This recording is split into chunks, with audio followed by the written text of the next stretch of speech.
Hey, welcome Wargamers, Doug here from 2 Plus Stuff, and I thought in this video we would go ahead and take a look at the new Slaves to Darkness Battle Tome. Let me pull it up here. And basically, so this was sent to me by Games Workshop, and I'm very grateful for it. I'm just looking down here to make sure everything's working properly. Let me know in the chat if everything is working on your end. But this was sent to me by Games Workshop, and unfortunately I was not feeling super well yesterday, so I wasn't able to go up and get it from my work, which is where I have it delivered. But I got a good night's sleep, feeling much better today, so I'm going to go ahead and review this. And I thought, instead of making a video and throwing it up late, let's do it live, right? We'll do something different than other content creators do. Instead of reading you the book, we can just have a dialogue and ask questions and that kind of thing. So let's go to the downward cam here and turn my little light on. Wait for the light to adjust here, and we can do this. And so I have the chat pulled up next to me. I'm gonna actually tilt this light ever so slightly around. There we go. All right, we'll do it live. That's exactly right, King Bread. We'll do it live. So I got my chat right here so I can see what everybody's asking, because my computer is now off to the side. And so for this, to put it really briefly, this is a super cool book. I'm going to talk more about why I think that. In this video, we're going to be touching more on the actual rules portion of it, because I'm going to be doing the lore sections for videos this week. Most of this week, I think. And so, yeah, we're going to be focused on the rules and how they allow us to bring this army to life. Now, here's the thing. Most of the war scrolls, for better or for worse, were not dramatically changed. There's a few changes that are really important that I want to hit on. But for the most part, I think a lot of the book's power comes from the allegiance abilities and battalions. And so that's kind of the thing I wanted to touch on. So what I'm going to do, as I normally do if you're new to how I review books and that kind of thing, I'm going to go over a section of it, and then we'll pause and I'll give you a chance to say, like, ask questions. This way, like, they don't get lost in the shuffle and I can actually see them. So we'll do that. So we'll cover allegiance abilities, open it for questions, and that kind of thing. So anyway, off the top, I'm going to start here with my 40,000 foot view, as Vince Ventrella puts it. My thesis for this book is that it is incredibly cool. I think it does definitely lean towards certain builds. Of particular note, Nurgle is going to be incredible, and they're going to out-Nurgle Maggotkin, in my opinion. But it allows you to play the same army in a bunch of different ways, which fundamentally I think is what it should do, right? If you build a pretty color generic chaos list, right, painting-wise, you can do whatever you want with any color scheme. Make that very clear, but you could very reasonably field several different armies, because you have 4, they call them Damned Legions, which is kind of like your host of Slaanesh. You have to take one, and that also dictates further allegiance abilities and artifacts and command traits. But even within those, you can take any number of battalions and mixing and matching of marks. The battalions in this book, some of them are really slam dunk wins. Some of them are like, okay, I'm basically just here for the free command point and artifact, and that's totally cool. Does it? I don't think this is going to be one of those ones where, well, I think the hardcore, finely tuned Nurgle build could be a top table thing. Everything else I feel like is going to be more of a fat middle, and we'll talk about that, and that's actually a good thing. I do think that is a good thing. I think this is a good book. The art's incredible. I already read the stories. If you didn't know, the stories in here were written by Aaron Dembski Bowden, who is a very prolific Black Library author for 40K mostly, and I read 2 of them so far. I think there's 3. I know I read 2, and they are incredible, and I want to read them all. So, we'll jump in. So that's my high-level view. It allows you to take a lot of different models. In addition to that, and I'm talking about high-level stuff here, I do feel like the Warcry and Dark Oath entries, which were kind of in this weird nebulous state before, They are still in that weird nebulous state, but they fit a little bit better. By that I mean, like, the Warcry stuff, some of them are really cool. We'll talk about the one that I think is particularly spicy. But the rest of them kind of just seem like bolt-ons. You know, you can take them. They'll never become battle line or anything like that. But they're cool. You know, they're cool options to have, and I have certainly plenty of Warcry things, and we'll talk about that. So, let's jump in here. There were lots of rules tweaks that were just as Bob Jones put it in the comments that they got tweaked up. So like I said before, Damned Legions. You have to choose one of those 4 Damned Legions. Works just like Slaanesh. You got to just announce what you are. Side note, I want ITC to start basically putting these in factions instead of being Slaanesh or Slaves to Darkness. Tell us exactly which one of these, because they have to be locked in, just like Cities of Sigmar. I think that would help us a lot. You add that keyword. The cool thing here is that it's all Slaves to Darkness units in your army gain that keyword. So this does affect, if I'm not mistaken, it does affect all of the Warcry stuff. They do have that Slaves to Darkness. Let me double check that before I go too far. Yes, they do. Okay. And that's important for a few things coming up. Aura of Chaos. Now, if you're not familiar with how the Aura of Chaos thing was before, there was an allegiance ability that kind of awkwardly coincided with the Chaos Lord's ability, where if they took a Mark of Chaos, they get a bonus. And then they can give that bonus to a nearby unit. Okay? And that's how it always worked before. And they kind of... It was this weird in-between thing. This is actually why I shelved my Slaves to Darkness right when 2nd edition began. Because between command abilities and the Aura of Darkness things, it was a lot of redundancy. So you can get like 6 ways to get rerolling 1s to hit, but you couldn't get rend at all. There was no rend in the army, basically.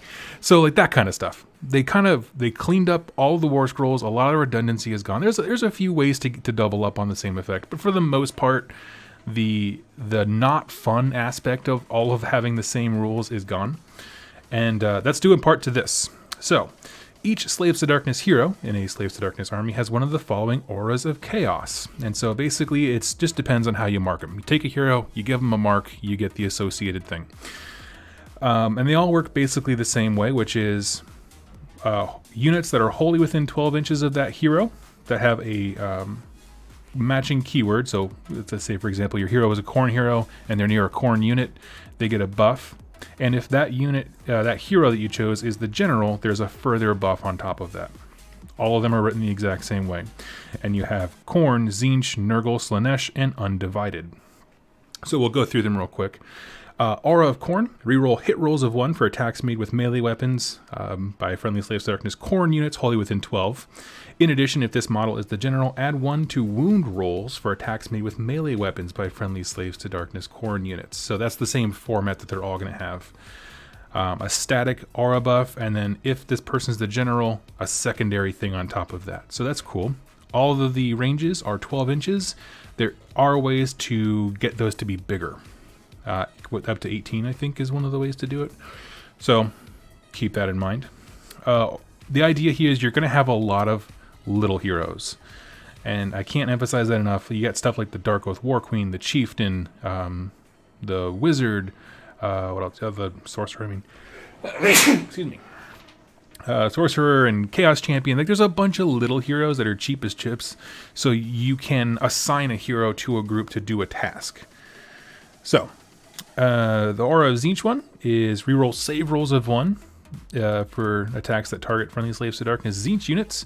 And if this dude's the general, whenever that unit that you're near is targeted for a spell, on a 5-up, ignore the effects of the spell entirely. So that's a really cool one. That's a very defensive one. Reroll save rolls of 1, so you get Mystic Shield for free, as well as, actually, let me see here.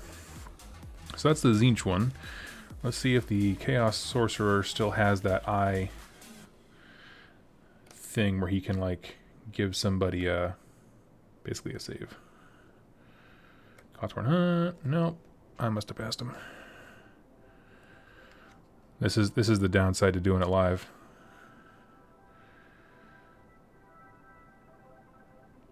Oh, his thing got better. Okay, we'll come to that later. Aura of Nurgle. This is a really important one. As I said before, I do think the Nurgle build is going to lean heavy.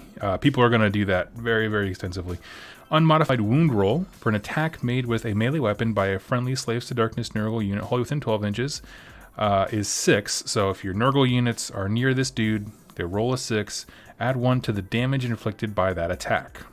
In addition, if this model is the general, subtract 1 from hit rolls for attacks made with missile weapons that target friendly Slaves to Darkness Nurgle units wholly within 12 inches. So he is a little buff piece. If you put the Mark of Nurgle on something that's really hefty, they're -1 to hit. They have exploding 6s on the wound for double damage, and that's gonna stack beautifully with some of the battalions and the allegiance ability, not allegiance abilities, battalions and command abilities that some of the heroes have. And then Aura of Slaanesh, it gives them the Hedonites thing that they have, where if they roll a 6 to hit, it scores 2 hits, which is really cool in this army because this can reasonably field a lot of smaller attacks. I don't know if I mean, you can put more bodies on the table than a general Slaanesh army. So I'm not sure how, but then they're all tied to a hero. So I'm not sure how well that would go, but it's cool that it matches, at least thematically matches what Slaanesh was already doing. And then the Undivided one is do not take battle shock tests for friendly Slaves to Darkness Undivided units. In addition, if this model is the general, roll a dice each time you allocate a wound or mortal wound to one of those units. On a 6, it's negated. So they get the Bone Splitters Uber save, as I'm calling it. The 6 up, anything goes away. Well, that's funny. All right, and that's it for the Aura of Chaos abilities. So we got to remember, you got a lot of cheap heroes. One thing that I would suggest you do is, if you're not going to paint your models to represent what mark they have, because you want to be able to swap around, come up with some system where you put a blue streak on their base for Tzeentch or something, because your opponent's going to want to know exactly who has what keyword. I think that's going to be super important. And then we go to my favorite part, and this is the part of Slaves to Darkness that has always called to me, and that is the Eye of the Gods. Used to be called the Chaos Boon Table, but basically what it is, if you have a hero, remember you're going to take in lots of little heroes, and they kill an enemy hero or monster in the combat phase specifically, you roll on this chart, it's 2d6, and you apply the result. And so this is kind of like their path to glory mechanic, right, where they can become super strong, or if you roll a 2, spawn them, which the thing is about becoming a spawn, it's not always a bad thing. Say you have a Dark Oath Chieftain who actually has a really good attack profile for being so tiny. He takes out one of their support heroes, okay? He rolls in this chart, he becomes a spawn. If he was injured at all, he actually gains wounds because you put a brand new spawn in his place with full wounds, full health, and can just activate normal. So that's kind of a cool thing. The downside is if you don't own a spawn model, you take D3 mortal wounds instead. So there's that, keep it in mind. But everything else is pretty much a very minor buff. So it's stuff like pick a weapon, improve its rend by 1, +1 attack to a given weapon, add 1 to their save rolls. Just random buffs that you have to keep track of. Nothing crazy. And they go away at the end of the game, obviously. This isn't a campaign deal. Unless you make it so, which sounds awesome. The thing that gets really interesting is 9 and 10 and 11 and 12. So 9 and 10, Demonic Legions. It allows you to summon a unit for free, where add 1 to the following units of your army. Add 1 of the following units to your army.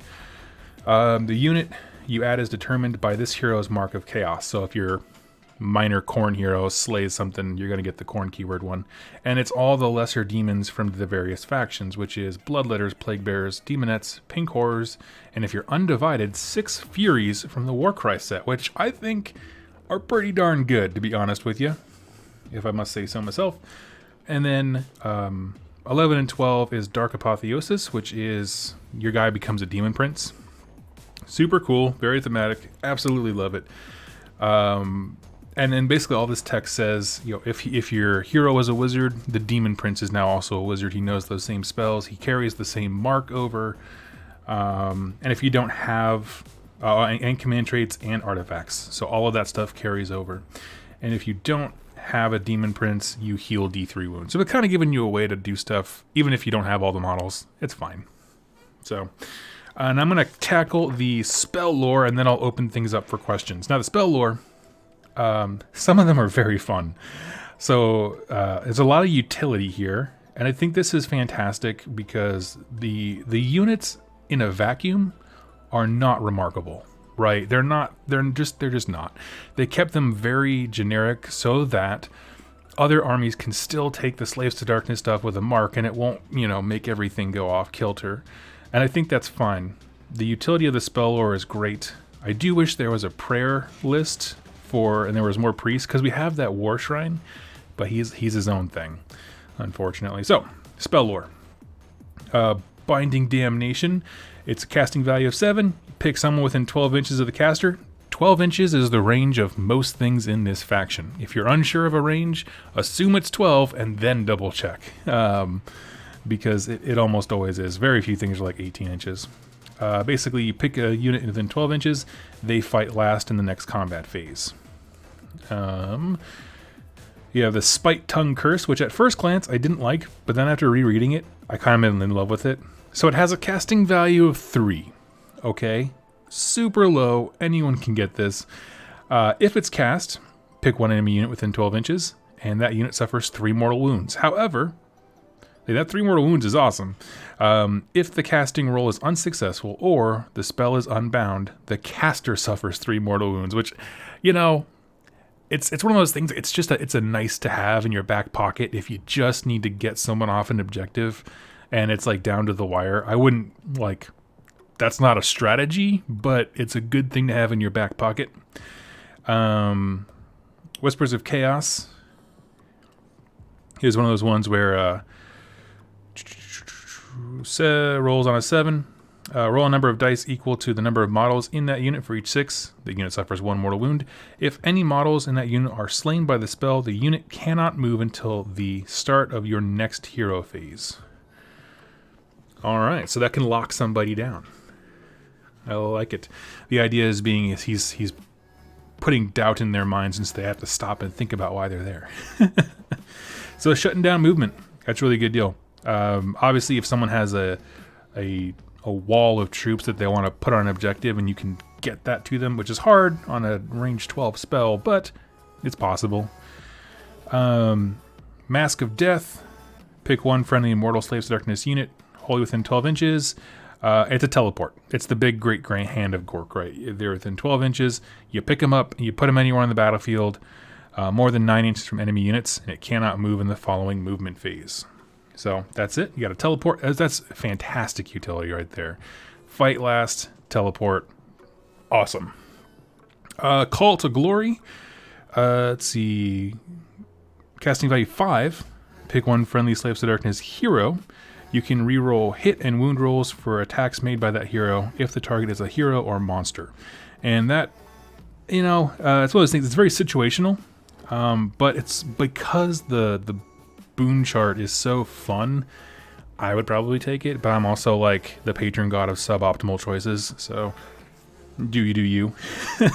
And the last one I really do like, I was talking about it with the guys at Rerolling 1 last night, was Ruinous Vigor, casting value 6. You pick a friendly Slaves to Darkness monster, wholly within 12.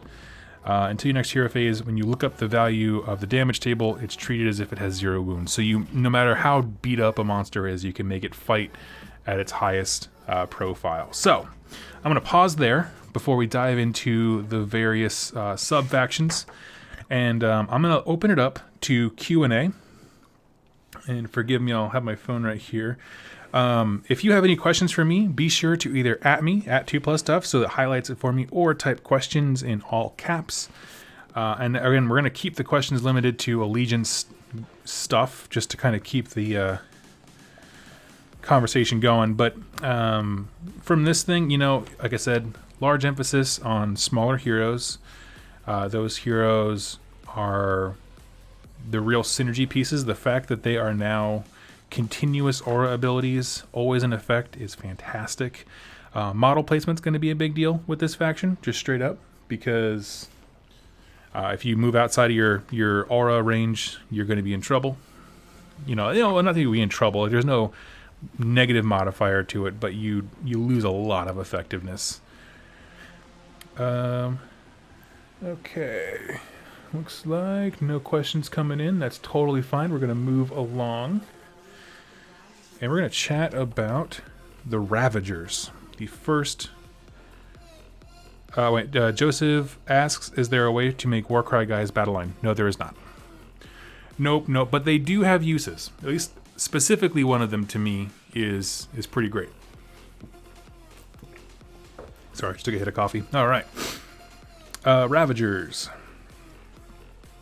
Let's see. Thanks for the ogre help. Oh, yeah. Their battle trait is Glory for the Taking.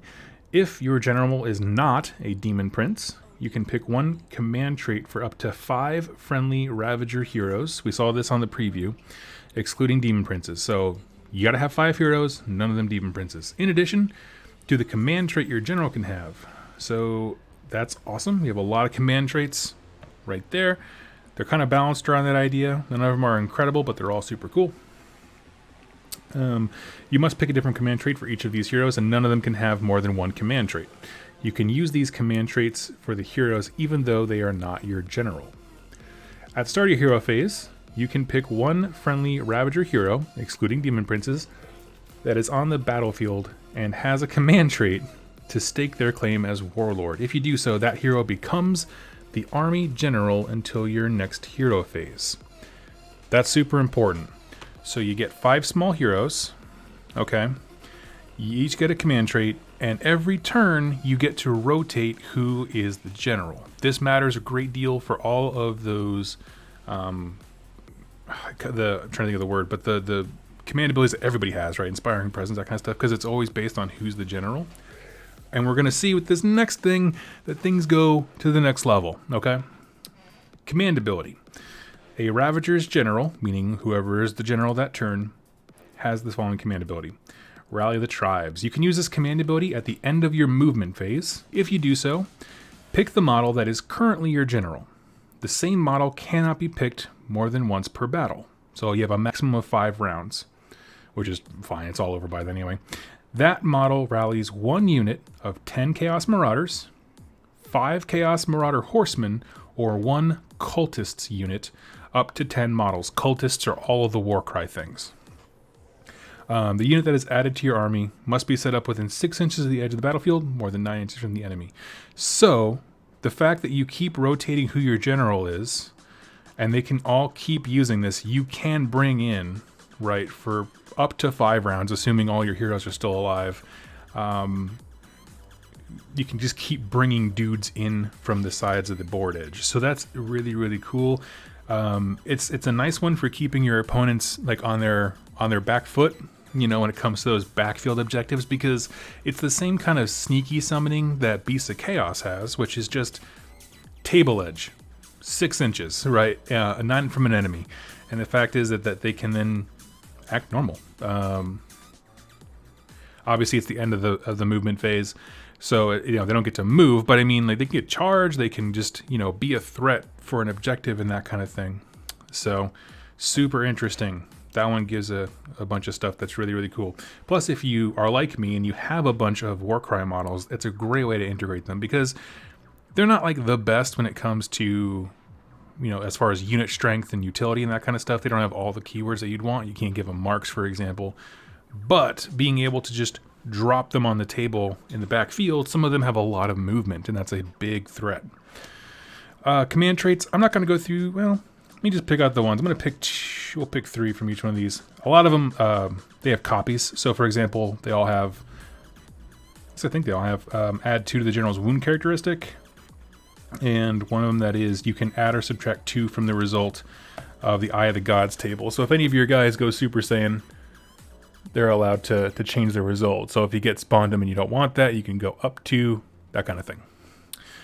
The other ones that are interesting here, Once per turn, you can use the at the double forward to victory or inspiring presence on a unit of cultists for free, basically, which is fun. Again, cultists are the Warcry warbands. This is a great, if you are like me and you have a bunch of Warcry stuff, this is a fantastic one to do because you can actually use them in a reasonable way. Rest of them are pretty bland, right? If the unmodified wound roll for an attack made by the General 6, you do 1 mortal wound in addition. Subtract 1 from wound rolls, from hit rolls that target the general. So nothing crazy, you know. We'll look at the artifacts here. I found one that really stood out to me. Mark of the High Favored. Friendly Ravagers units affected by the bearer's Aura of Chaos ability while they are wholly within 18 inches of the bearer. So, if you were... what's cool is that the artifact doesn't have to go on any of the 5 people you call your general. You don't have to. So you could, right... then you're up to 6 heroes, and they're cheap, but that's fine. You know, you could have this guy with the Mark of Chaos. He's like your center, your brick with the big aura, and then have all your heroes do their shenanigans with the Marauders and the summoning around him, and that's kind of cool.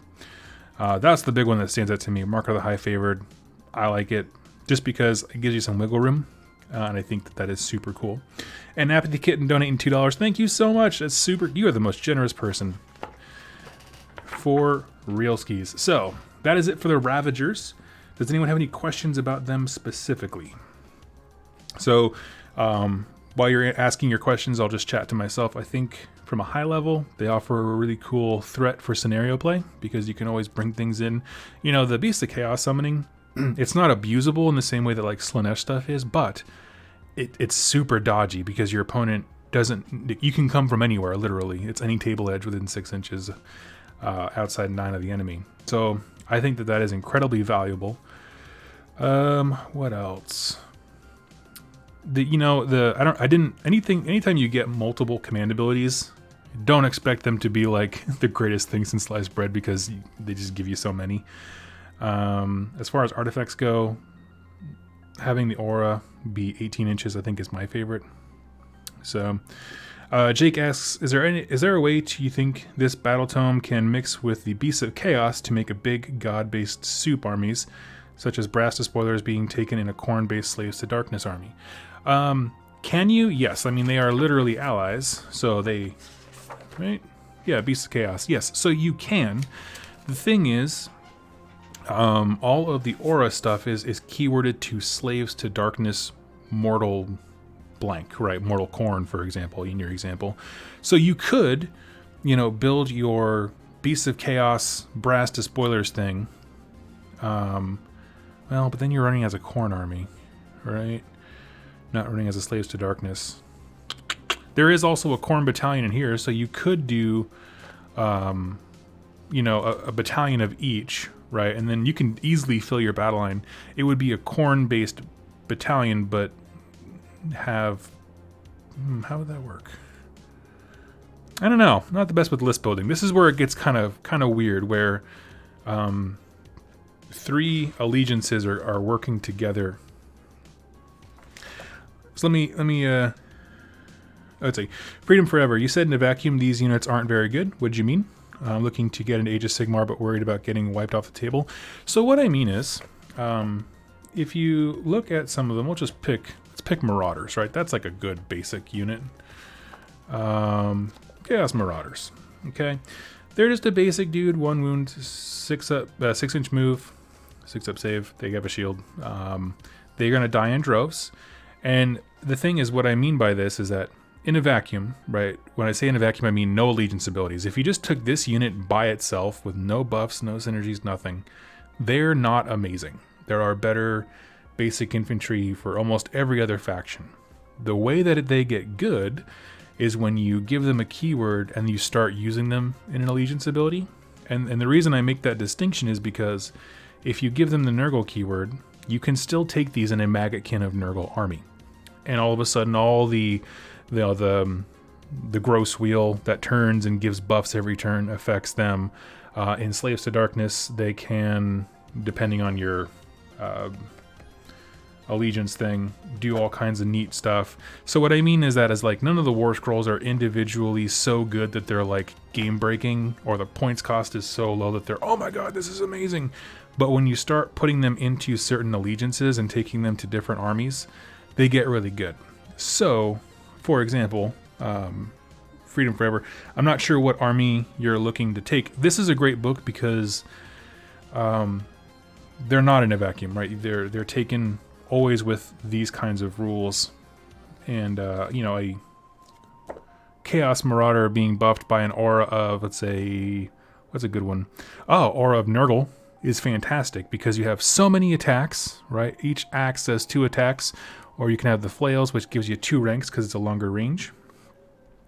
All exploding 6s to wound mean they do double damage on the wounds, and the sheer volume of dice is a good thing. So don't think too much on that when I said they're not good in a vacuum. I just meant without allegiance abilities,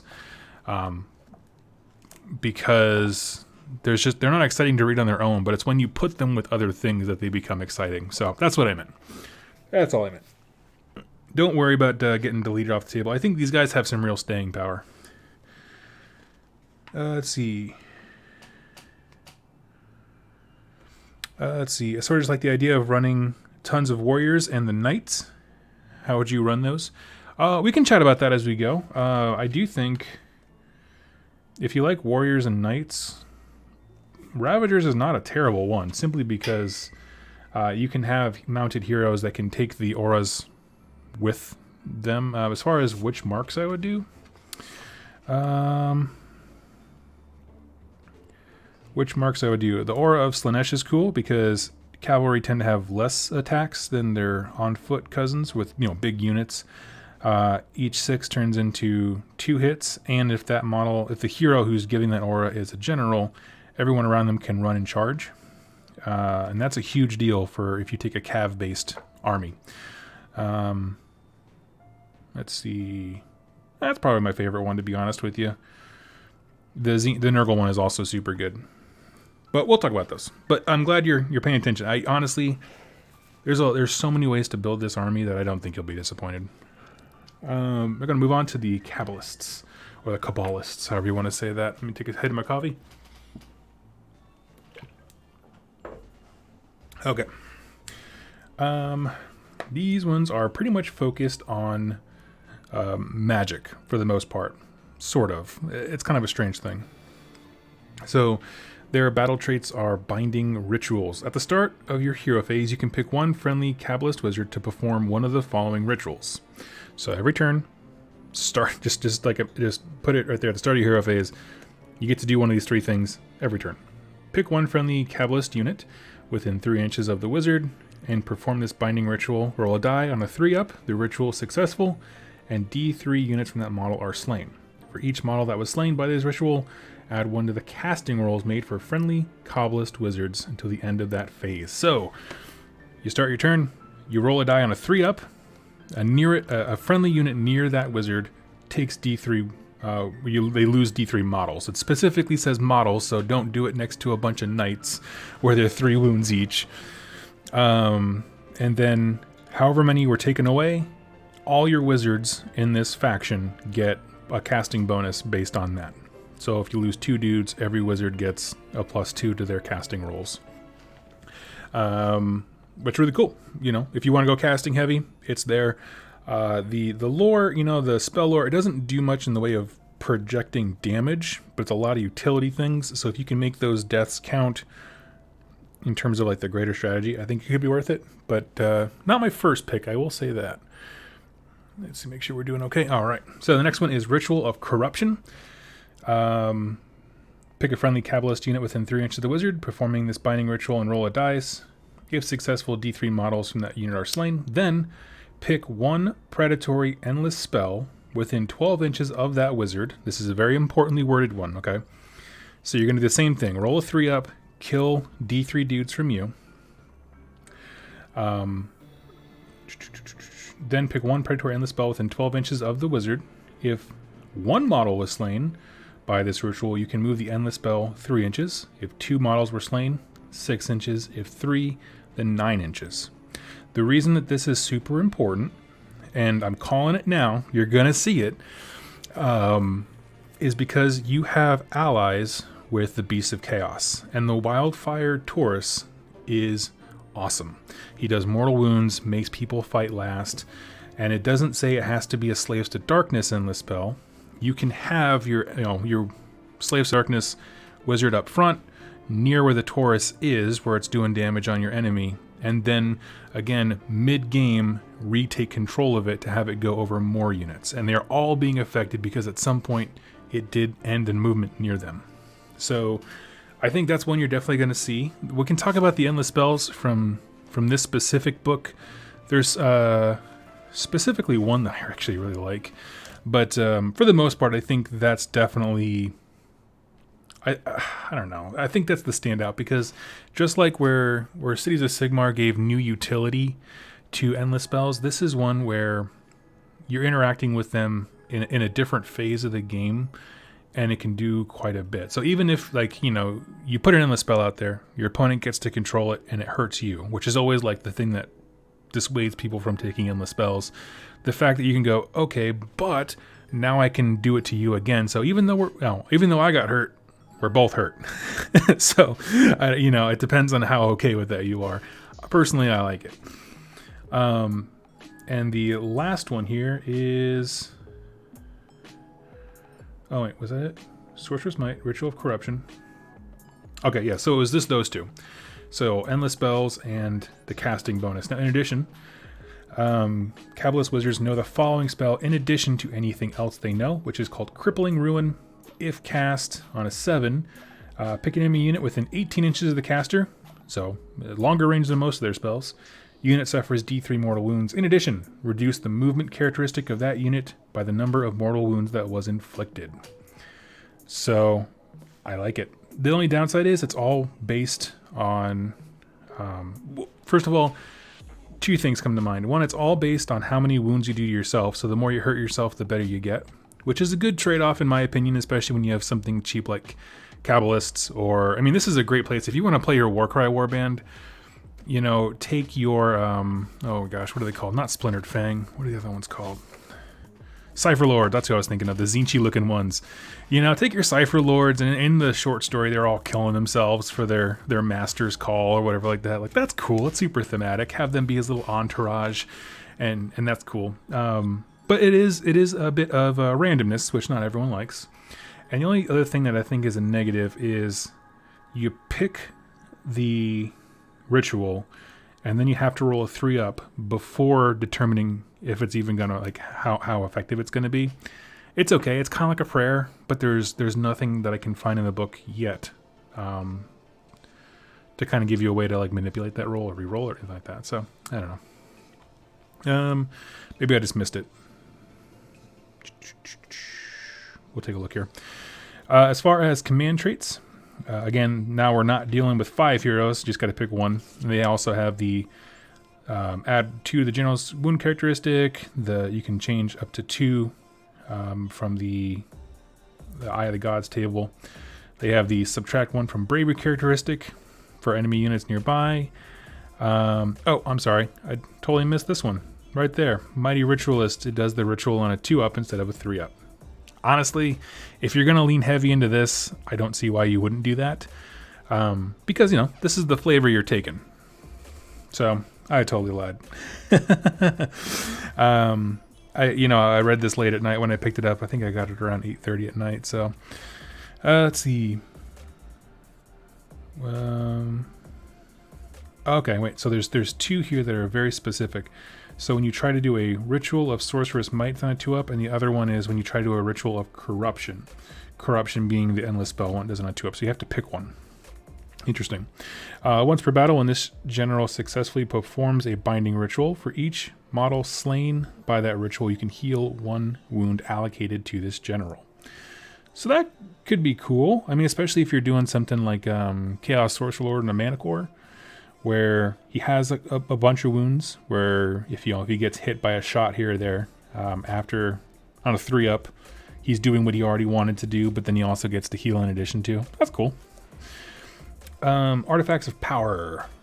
Chaos Esoterica. I love that. That's a great name. Why do we not have that as its own book?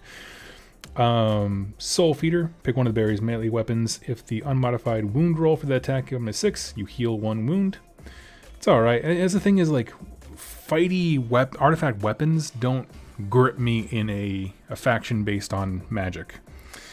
Once per battle, when the bearer attempts to perform a binding ritual, you can say that they will use this artifact. If you do so, the ritual successful. Do not roll a die. And I saw that one earlier, but I didn't think of it as the same thing as like a modifier, right? It's a once per game thing. So I don't know. It depends on how glued you are to that, I suppose.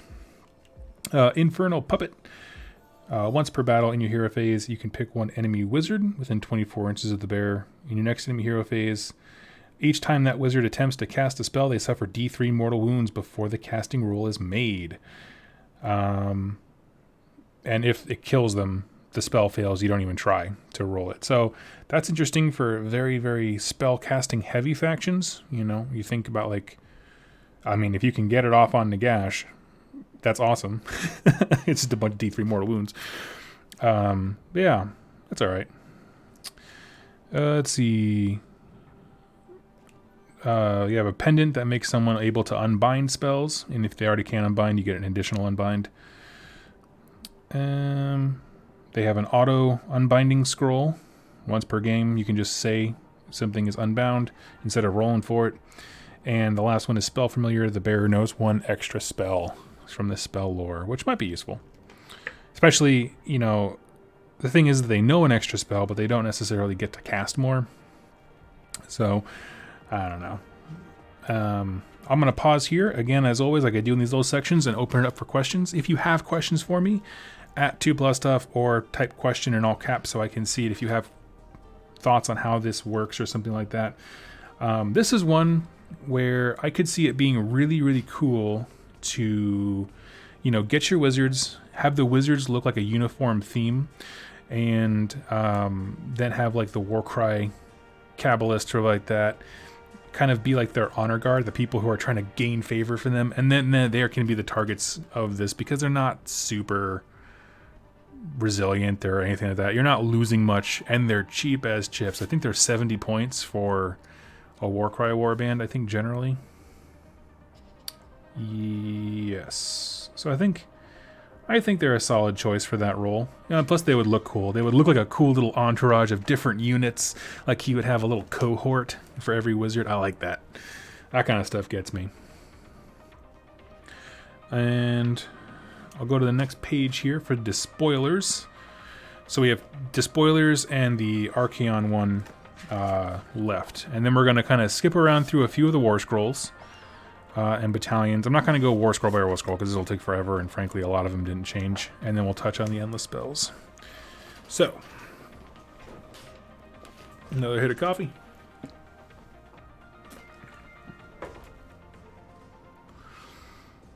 As one of the battalions, dude, want to run an army of knights and chariots. I'm wondering if that's a thing. Oh, it certainly is a thing, I can tell you that. Let's fast forward real quick, just briefly.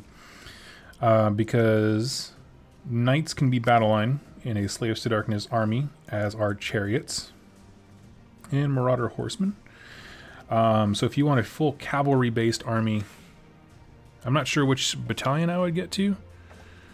I have to cover those in a bit more detail, but it is certainly possible, and I don't think it's bad at all, especially with that nice, super sexy new hero on mount they have coming in the new starter box.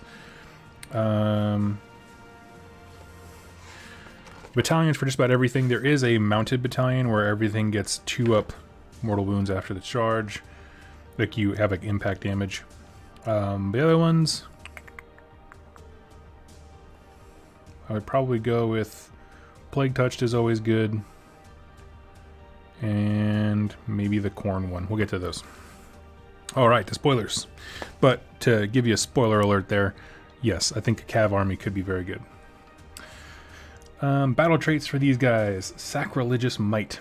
Friendly units in the Mark of Chaos keyword as with the same Mark as Chaos keyword as your general are affected by your general's aura of Chaos ability while they're in 18. So this is really great if you lean heavy into one of the marks. Your general's aura buff affects 18 inches. So that's a really great range there. In addition, roll a dice each time you allocate a wound or mortal wound to a Despoilers Demon Prince that is a general. On a 5-up, that wound is negated. So he gets a super save.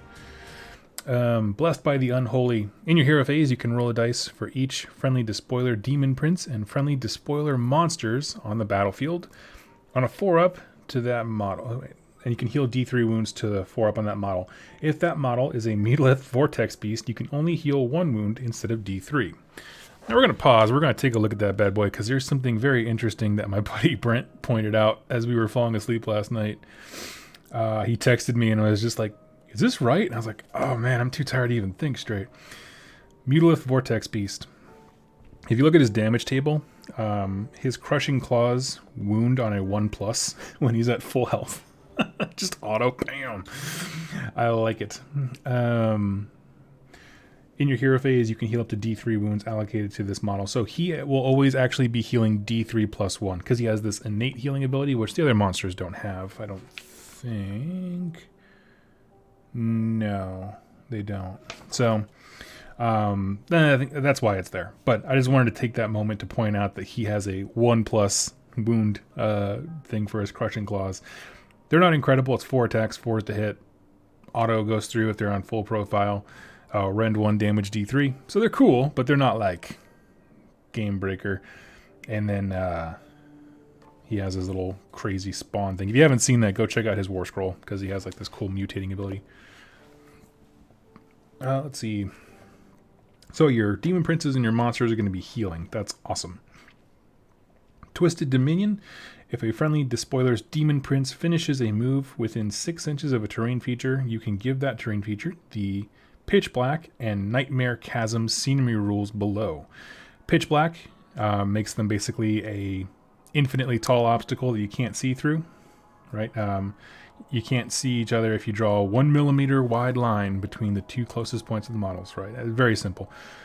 Nightmare Chasm is at the start of each hero phase, roll a dice for this terrain feature. On a 6, each unit within 1 inch of this suffers D3 mortal wounds. So that is interesting. What's cool is that the Demon Prince has to be within 6 inches of the terrain feature, but everyone within 1 inch gets hurt. So he can be outside of the range of getting hurt. So that's cool. I dig it. Not incredible, but yeah. Blight's Creek. Doesn't a 1 still miss even on a 1+? I believe it does. Doesn't it? Someone correct me if I'm wrong. Doesn't a 1 always miss? But I think it's really cool because it's more or less there. Actually, that's a good question. Maybe give me a second. Because I don't know. I know I think it's 40k. 1's universally missed, like if that's written in the rules. Someone, if you could find that out for me, because I might be wrong, but my understanding is that that's not. It does. It does miss. It does not. You gotta. 1's always miss. Yeah. Okay. Protects you from 2+ from bonuses. Yeah, that's fine. Let's see. Command traits. I was wrong about that. Again, you don't come here for hot tactical advice, friends. Command traits. This is the Demon Prince and monster focused one. I like it. They have the same. A few of these are the same as the other ones. What's interesting is they don't have the Eye of the Gods one. So because you have Demon Princes is kind of already out there, so instead of, you don't have a chance to get any more, or a way to manipulate the more you get. Subtract 1 from bravery characteristics, subtract 1 from hit rolls.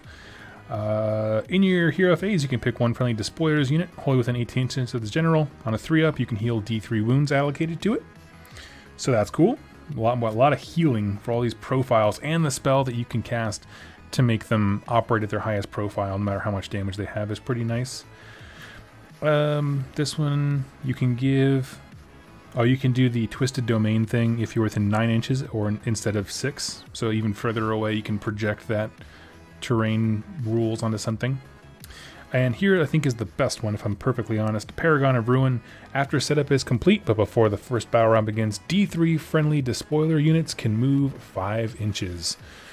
So all these big beasties and flying demon princes have a chance, an army that's full of them, D3 of them can move forward and kind of try to get closer to the enemy, which is a big deal if you have, you know, a lot of points invested in those things. Delivering them to the enemy is super important. As far as the Infernal Treasures, again, a lot of these are the kind of the very generic ones. My favorites are always going to be the ones that really focus on Despoiler units specifically. So subtract 1 from wound rolls made for attacks with missile weapons that target the bearer while they're within 3 inches of any friendly Despoilers. So it just kind of stacks with, oh my gosh, what is that hero rule? Look out, sir. I don't know why I had the trouble with that. Helm of Many Eyes. The bearer and their mount, if they have one, fight at the start of the combat phase if they are charged in the same turn, but cannot fight again unless there's an ability that lets them do.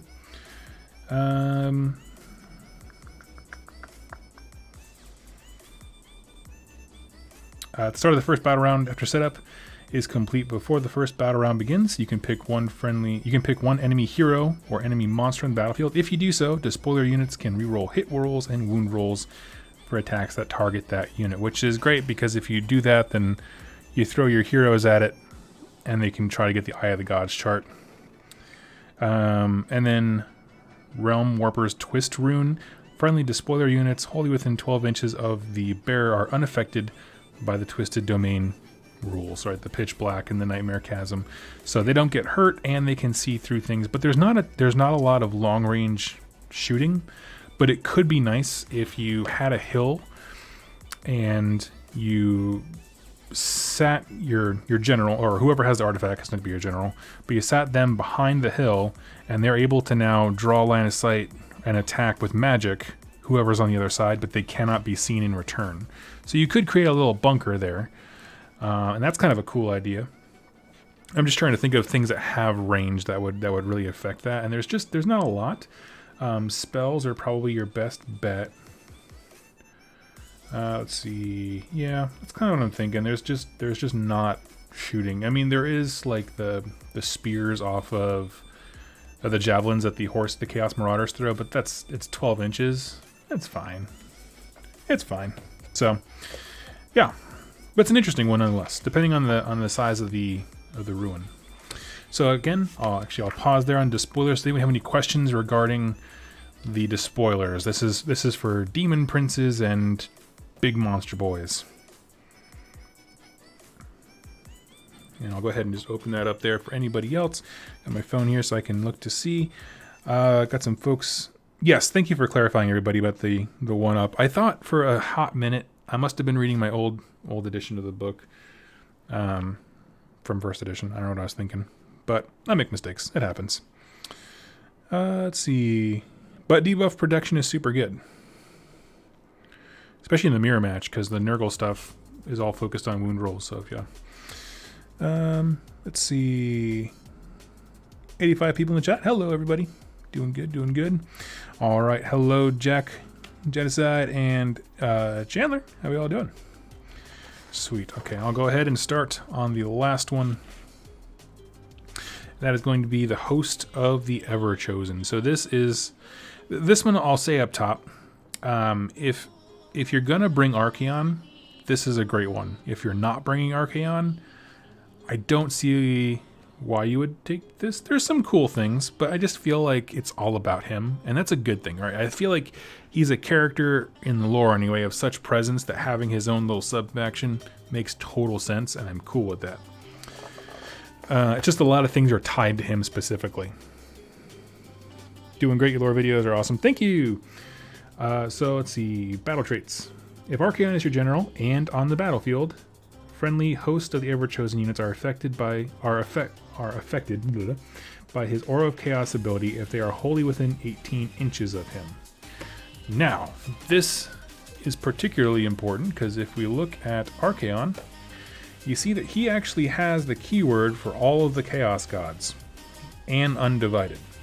So them being affected by him in 18 inches gives him every single one of the buffs that we have. And so just to pause there, let's review. And again, it's tied to if the unit has the same keyword. Okay, so it's very important, but the fact that he's doing everything for everybody and he's the general, so all of the secondary bonuses, right, also affect him. I'm assuming you're going to make him his general. I mean, come on, he's Arcahaon. Look at the ever-chosen ability, he only gets to pick one.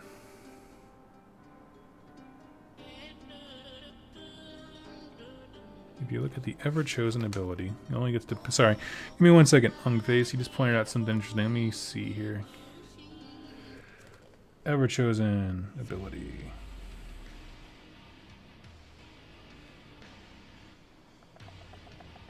Give me 1 second.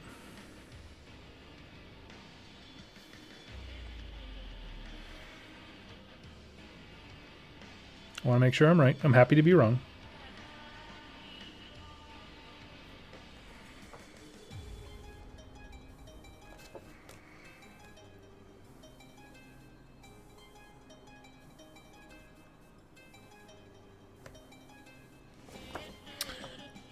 Hail the Ever-Chosen. Oopa. Am I missing a rule here that I'm just not seeing?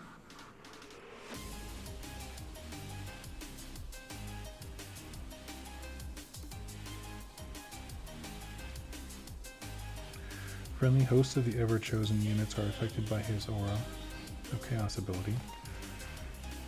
Am I missing something? If you have more clarification on that, where I can find it, Ungface, please let me know. What am I missing? Attribute characteristic. I want to make sure I get this right. Maybe it's me that's wrong.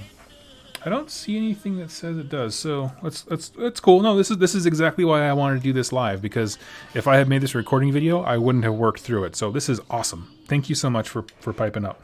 So the way the wording is, each Slaves to Darkness hero in Darkness Army has one of the following Aura of Chaos abilities. That might be the closest thing to it.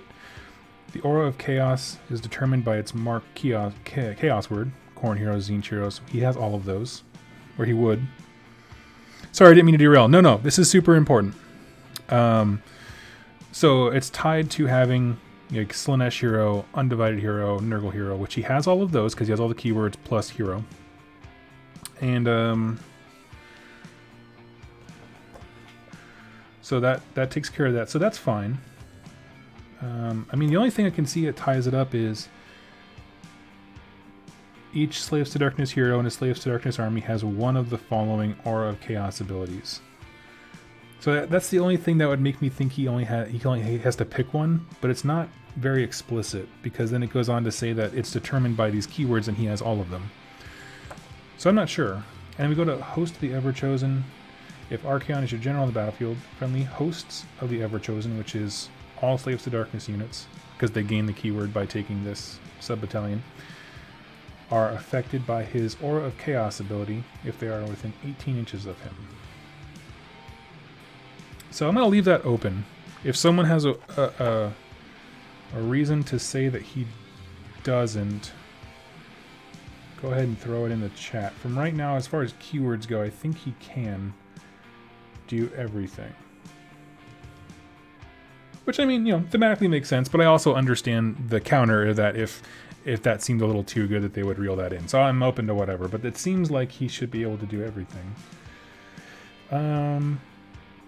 Okay, so we'll put a question in that one. That's a good FAQ question. Thank you for that, Ungface. I appreciate it. So we'll keep going. Put a pin in that one. Fearless in his presence. Do not take battle shock tests for Host of the Ever-Chosen units if Arcahaon is on the battlefield, is your general and on the battlefield. So that's cool. Will of the Ever-Chosen in your hero phase.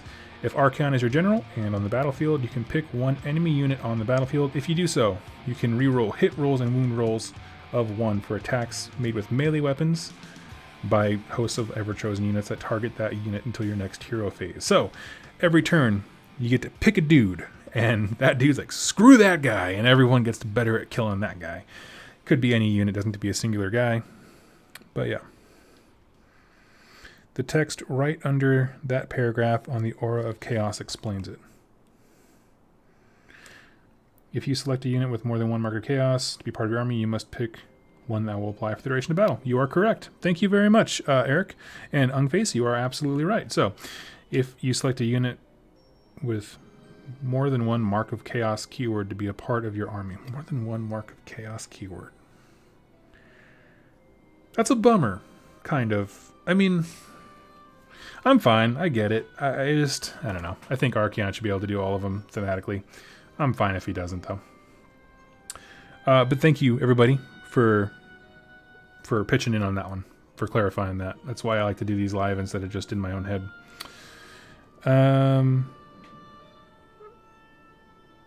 Let's see. And he gets the command ability. You can use command ability at the start of the hero phase if Arcahaon is your general and on the battlefield. If you do so, roll a dice and keep the result hidden from your opponent. At the start of the next battle round, before players determine who has the first turn, you can reveal the result. On a 1 through 3, your opponent must take the first turn. On a 4 through 6, you must take the first turn. So you have to choose it. You have to choose it before you know how things are going to pan out, right? Because if Arcahaon, the player playing him, gets the first turn of a round, he has to make that bet that he's going to want to either go first or second after his opponent goes. So I'm not sure. It's super powerful. I'm not sure if that's how they envision it, but super good. You know, that's why you pay a premium for him. So yeah, I think so. Pause here because this is kind of its own little wacky thing. I think this is great because first of all, the fact that he is now an important character. You know, even with the Mark of Chaos thing, you know, it's kind of a bummer he can't buff everybody. That's fine though. It's whatever. The no battle shock thing, the pick a unit and they die.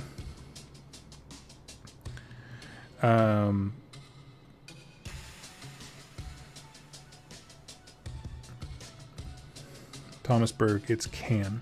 Well, you can use the command ability, but when you make a choice, you have to stick with it. At the start of the next battle round, before players determine who has the first turn, you can reveal the result. You can reveal the result. Why would you not reveal the result? I don't know. That is the dumbest thing. So you can use the command ability, and you can choose not to reveal the result. So why not just let him choose? Like, if you can, like, I don't know. I don't get it. I'll be honest with you, I dislike that far more than I dislike the fact that he can't use all the buffs.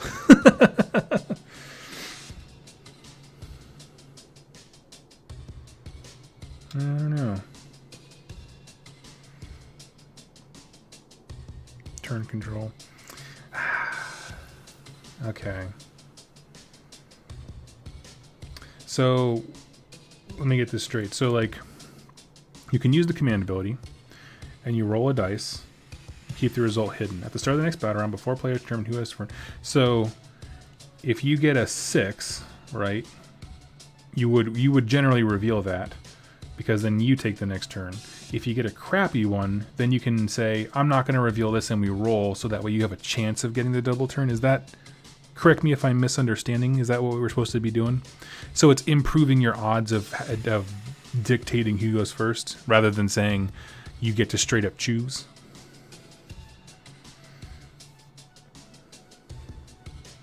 The reason I'm not a fan of that one specifically is because there's 3 instances of the word can and 2 of the word must, and I don't like when they mix it up too much like that.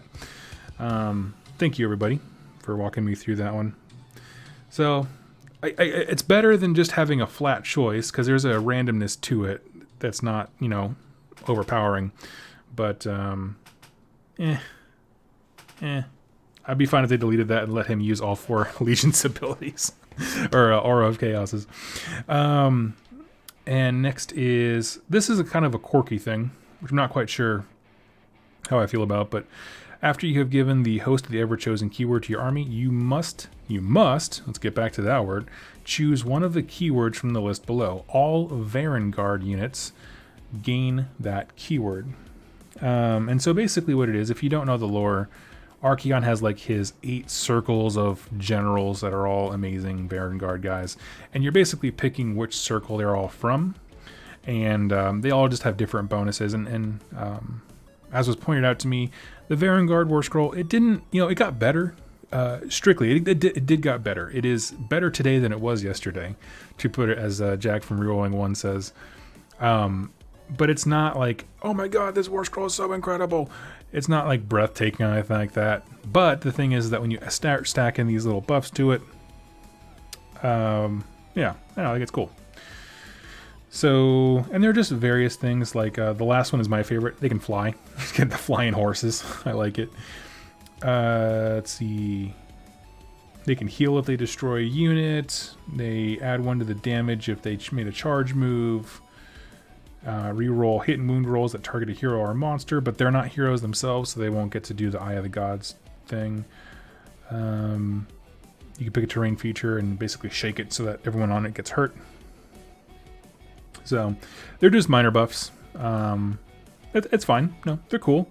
If you're taking Vanguard, if you're going heavy into Vanguard, why not? I think there's actually a battalion that makes this fairly interesting. Overlords of Chaos. When you select this battalion to be a part of your army, you can give each unit in this battalion one of the following keywords. So the base wording is you must choose one of the keywords must below. All Vanguard units are the same. They all get the same buff. But this one says you can choose, and you kind of mix it up a little bit. Which, I mean, honestly, to me personally, I would always choose fly because, they're cavalry and they got those big old bases and they're all pretty good in combat. So I would just want them to be able to get wherever I need them to be. That's my personal opinion. There's some other cool ones here, but yeah.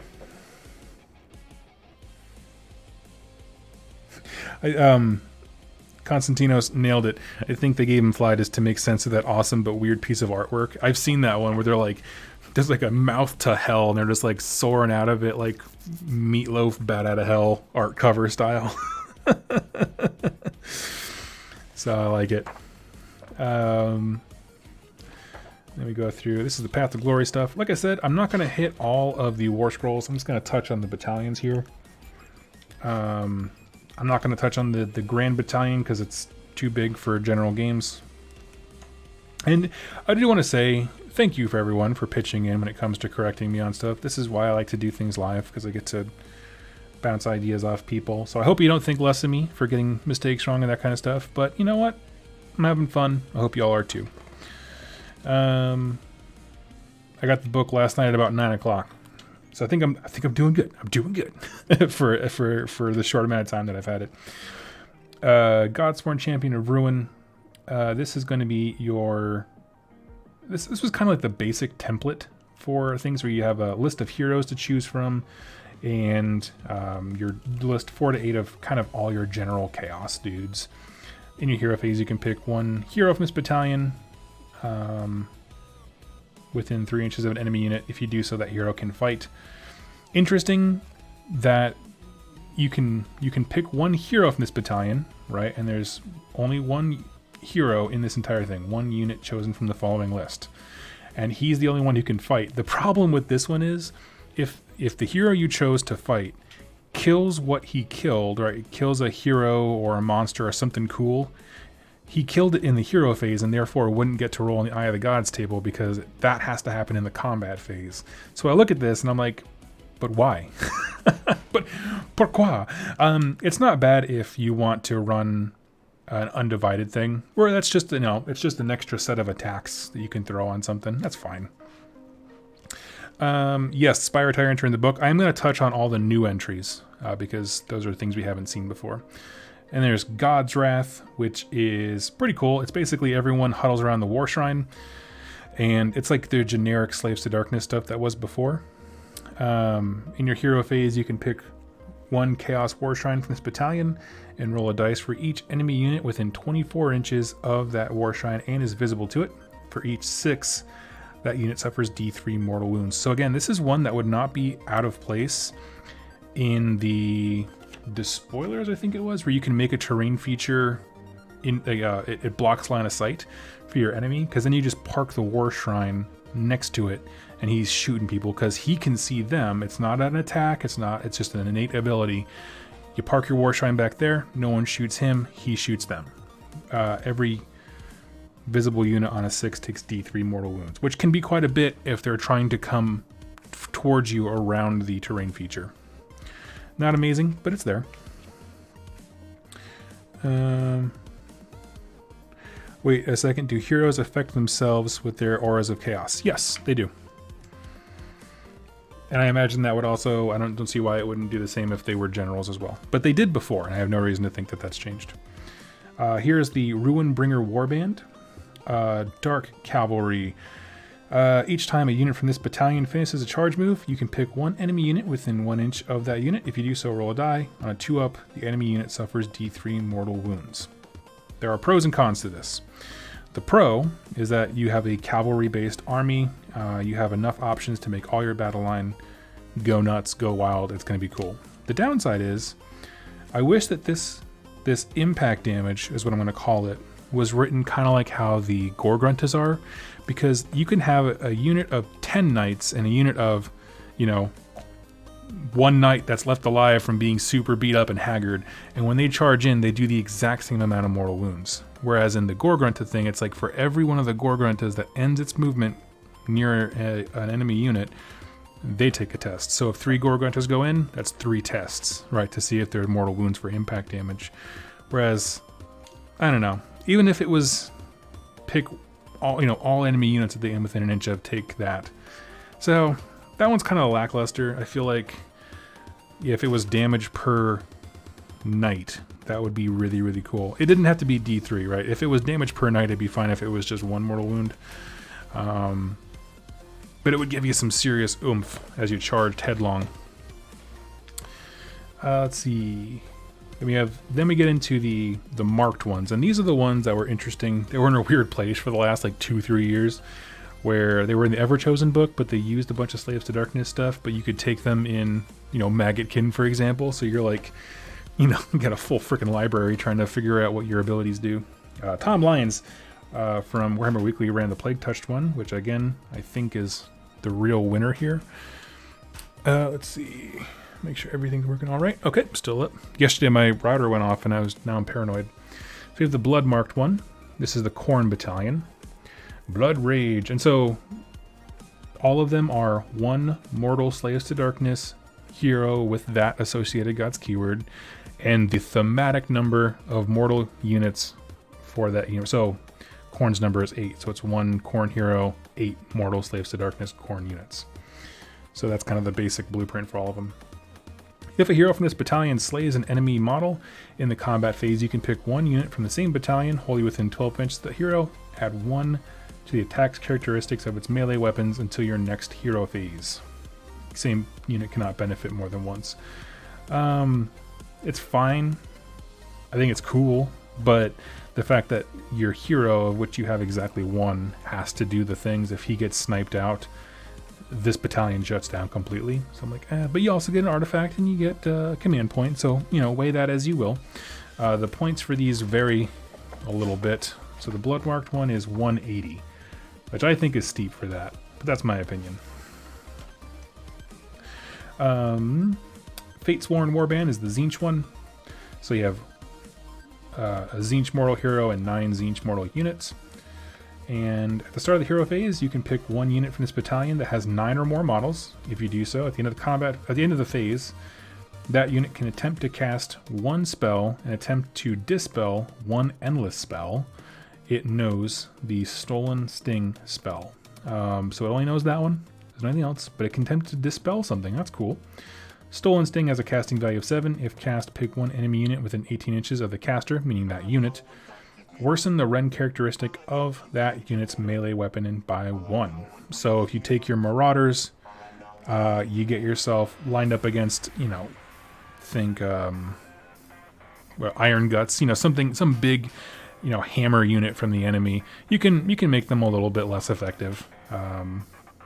That matchup wouldn't really matter, right? Because the Iron Guts are still going to tear through the Marauders. But you know what I mean. If you get yourself lined up against something, Bestigors are a great example. You can turn off their rend completely.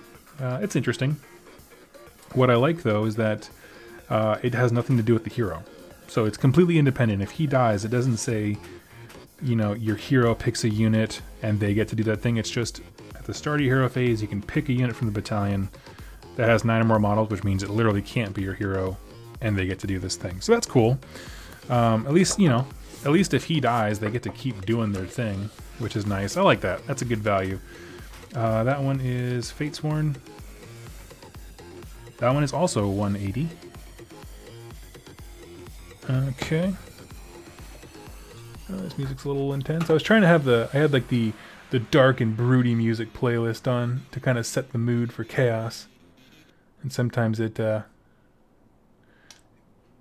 don't know, switches into like dance club music.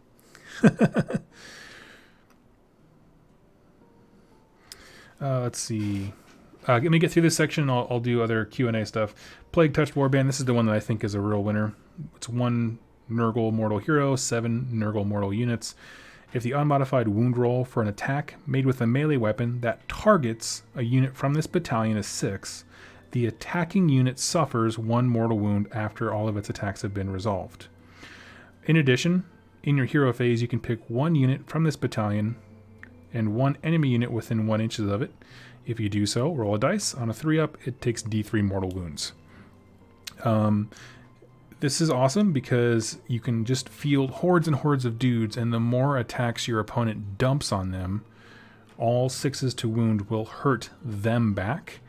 And so you can just flood the table with bodies. And remember that you're still having your aura abilities where the 6s that you roll to wound them are double damage, or they're 2 damage. It adds 1 to the damage characteristic, but most of the stuff, all the chaff have 1 damage weapons. So it's super interesting. I think it takes, like we were talking about before when I was talking to, is it Freedom, whatever his name was? Where if you take Marauders in a vacuum, they're very boring. Like, there's just not a lot going on in that war scroll. But when you start layering on these things, and they start hitting, 2 damage attacks with a 6 to wound, and then doing mortal wounds back to someone who dares to attack them, I like it. Hey Doug, I think you can add multiple heroes on those battalions. You know that Mortal Slaves to Darkness Tzeentch unit can be a hero. It's just that one is least necessary. I don't think so, because it would say 1+. It says 1 Mortal Slaves to Darkness Tzeentch hero, 9 units. Someone correct me if I'm wrong. My understanding is that it would say 1+, 2+. The entry for the one that has the War Shrine says 1 or more Chaos War Shrines. Heroes count as... Oh, I see what you're saying. I'm sorry.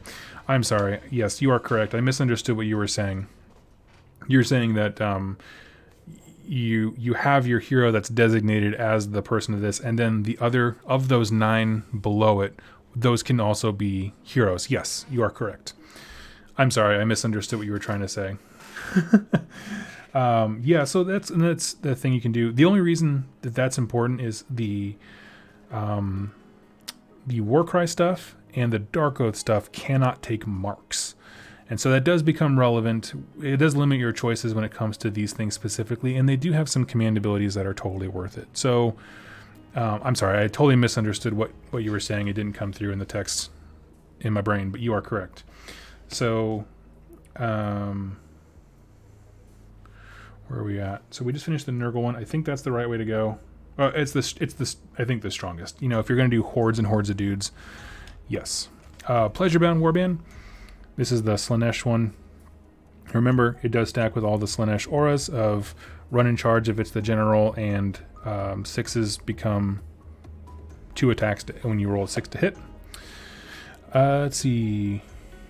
Perverse Yearnings. If a model from this battalion is slain in the combat phase, units from the same battalion can move an extra 3 inches when they pile in into your next hero phase. It's a cheaper one. I think it's 160 instead of 180 like the other ones.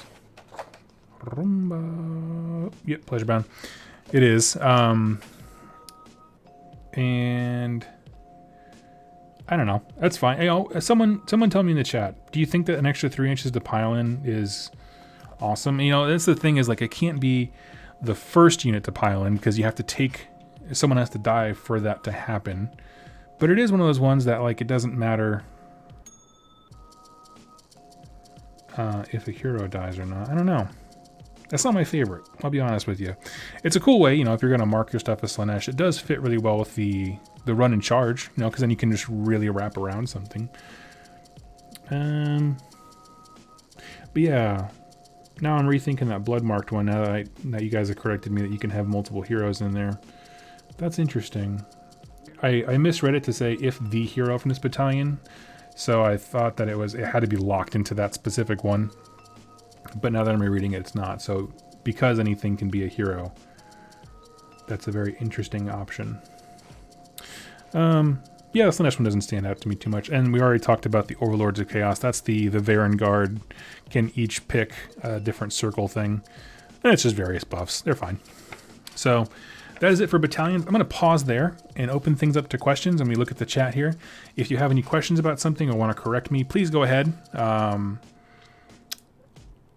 What am I going to say? So yeah, let's see. You guys have been awesome about correcting me so far. Thank you. I hope if anyone watches this in the future, as we go through these things, gets value out of it. It's only good for hordes because it helps people wrapping around. Okay, we got some stuff from Eric Anderson saying, if your unit has fly and want to snipe a hero that has been screened, the extra pile-in does a lot. Also, for big hordes like Marauders, it's really useful. Right on.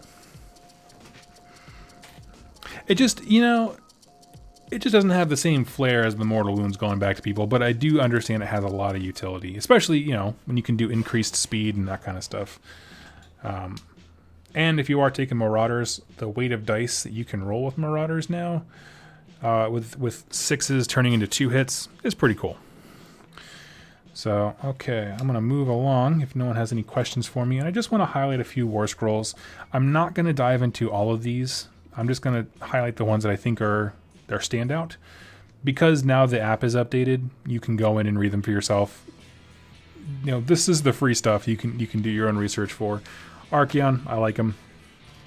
He's a cool dude.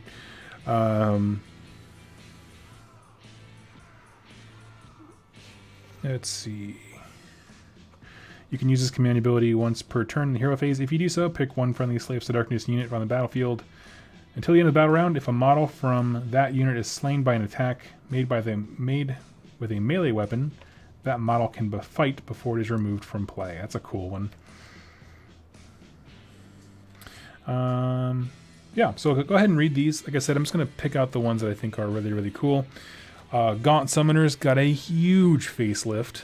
They are now, I feel like, you know, they were cool wizards before, but now I feel like they're the next level, which they should be. They're supposed to be these super wizards, right?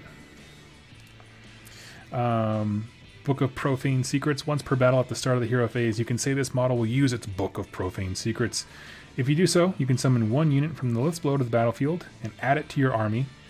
But the number of spells this model can attempt to cast in that phase is reduced by 1. So it's just for one turn, it's reduced by 1. The summon unit must be set up wholly within 9 inches of this model and more than 9 inches from enemy units. And you can summon, it's just like the other, the boon table thing. Pink Horrors, Bloodletters, Plague Bears, Demonettes, and Furies. All the minimum sized units for all of them. And his points went up too, but that's fine. What is he up now?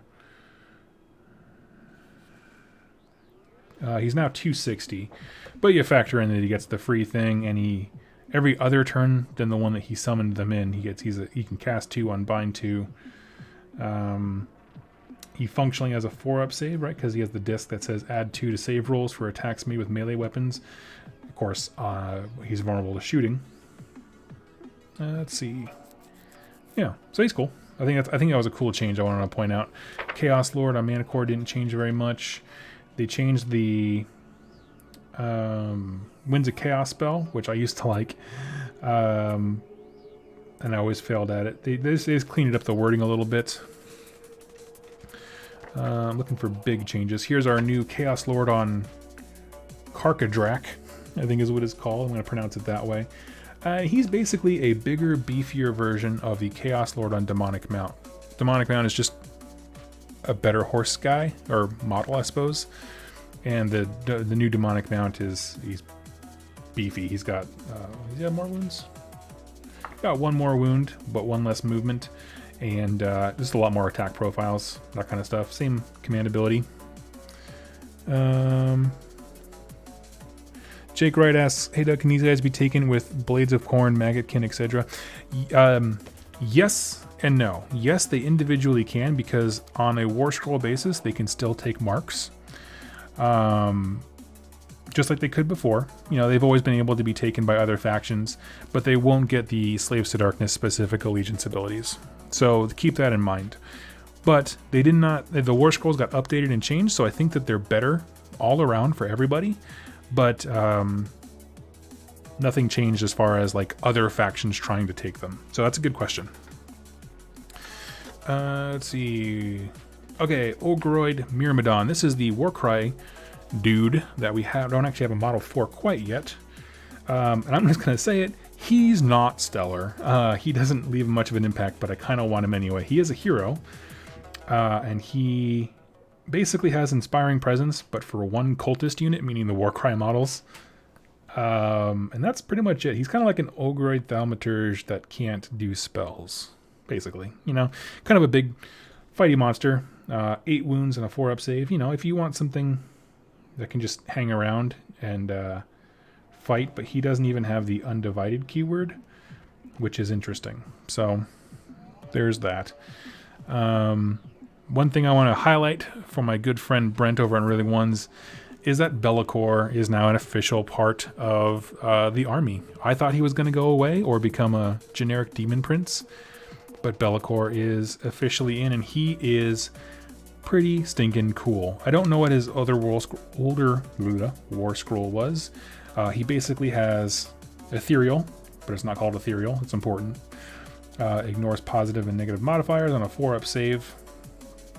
The Dark Master. After setup is complete, but before the first battle round begins, secretly pick one enemy unit on the battlefield. Once per battle, at the start of the enemy hero phase, you can reveal which unit you picked. Until your next hero phase, your opponent must roll a dice each time that unit attempts to cast a spell, move, charge, or attack with any weapons it is armed with. On a 1 through 4, it cannot do so. On a 5-up, it can act as normal. I like that. I like that quite a bit. I'm going to change the music up a little bit. This is getting a little intense. Here we go. He's a wizard that can cast 2 spells and bind 2 spells. Yeah, he's cool. And let's see. Demon Prince. I like him. He's just a really good fighty monster guy. He doesn't actually have the monster keyword. I just meant that he's like he's a big guy. Let's see. He's got command abilities based on each of the Chaos God marks. The Nurgle one is fun. You can use this command ability at the start of your hero phase if it has the Nurgle keyword. If you do so, pick one friendly Slaves to Darkness Nurgle unit wholly within 12 until your next hero phase. If the unmodified hit roll for an attack that targets that unit is 6, the attacking unit suffers D3 mortal wounds. That is in addition to the mortal wound they suffer if the wound roll is a 6 from the battalion. So if they roll a 6 to hit, it's D3. If they roll a 6 to wound, it's 1. So think about that for a second as we continue on. Excuse me. Moving into the what do you use for playlists for my music? YouTube has a free entire site called Audio Library Music for Content Creators. Go check it out. Let's see. Then we have the Dark Oath stuff. I wanted to highlight these because they got some command abilities that are actually useful now. Will of the Gods uses command ability to start the charge phase. If you do so, you can add 3 to charge rolls for friendly Marauders and Cultist units. It's great for that first turn charge if you're trying to be super aggressive. I like it. And then what's cool is that even though she can't take a mark, if they did have the Marco Slanesh, you had Marauders with the Marco Slanesh and a hero who's your general with Slanesh, they can get run and charge plus 3 inches because of the way that those synergies work. Because it doesn't matter if they have a mark or not. And then the Chieftain,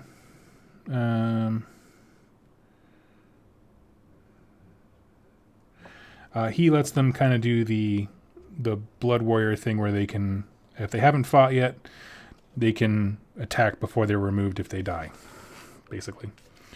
Thredra, here's the Warcry Warband. Not much about them.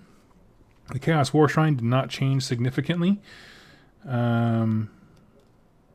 Although, I will say, if you're doing the Nurgle thing, he lets you reroll wound rolls for attacks made with melee weapons on a unit, and that's great, because remember, wound rolls that are 6s do +1 damage. In addition, if that unit has the Nurgle keyword, add 1 to save rolls. Where do the Warcry Warbands fit in AOS? I mean, they all are a part of their faction's keywords. They're kind of interesting. You basically buy the hero and they get their entourage for free, but they're costed as 1 unit. They're all right. Some of them are better than others, honestly. The Skaven one I like quite a bit.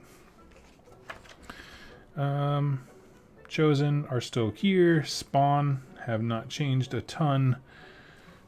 Chariots, Gorby's Chariots, Chaos Knights. I'm just going through. I'm looking for the ones that are unique. There's a lot of wording that's been cleaned up on these.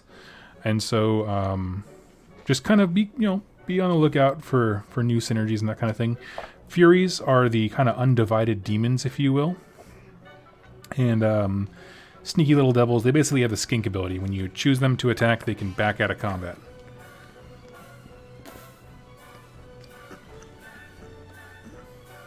My goodness. I'm going back to my other playlist. This is too intense. Getting in the way. Give me 1 second here, everybody.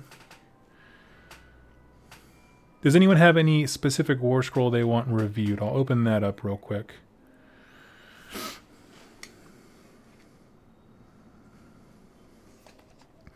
And then we go into the actual Warcry warbands. And these are the same thing where they're kind of awkward because there's multiple base sizes and because there's different kinds of models in a Warcry warband. It's 1 in every 9 models can be a blissful one. 1 in every 9 models can be a joyous one. That kind of thing. And so it's fine. I'm not a huge fan of having to keep track of exactly which model is in the front and that kind of thing.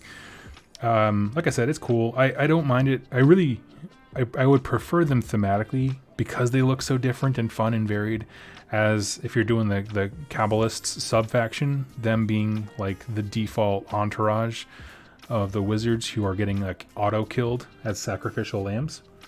But even that being said, there are some pretty cool things here where Corvus Cabal ignore... they basically move as if they could fly, because they don't have the fly keyword. What else? The one that I think is a real standout, Spire Tyrants, someone asked earlier, they are in the book.